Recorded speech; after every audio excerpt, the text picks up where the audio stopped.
Қайырлы күн баршаңызға. Бүгін сіздермен әлемдегі ең керемет булки синнабонның рецептісімен бөлісемін. Видеоны соңына дейін қараңыздар. Жылы сүтке қант қосамыз. Үстіне ашытқы салып араластырып, сармай құйып, бір дана жұмыртқа қосып, жақсылап араластырып аламыз.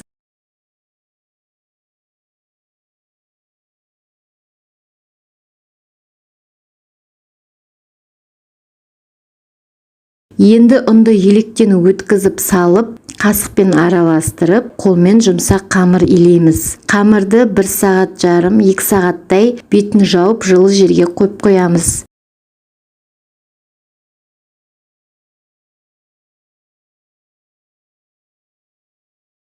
Міне, қамырымыз 1 сағат жарым тұрды. Ұн сеуіп, кішкене басып, квадрат формасын береміз. Квадрат формасын беру үшін видеодағыдай жасаймыз. Одан соң оқтаумен жаятын боламыз.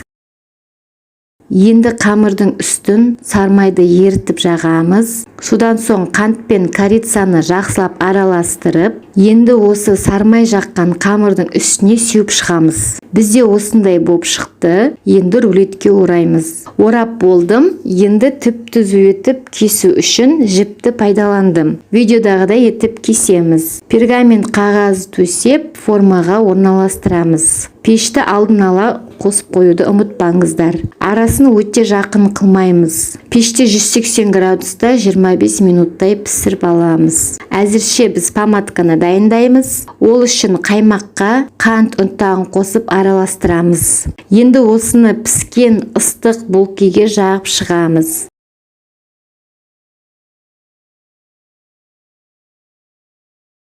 Мінекей осындай болып шықты. Өте әдемі, өте дәмді болып шықты. Жасап көріңіздер. Сіздерге ұнайтынына сенімдімін. Сіздермен болған алтын. Лайк басып тіркелуді ұмытпаңыздар.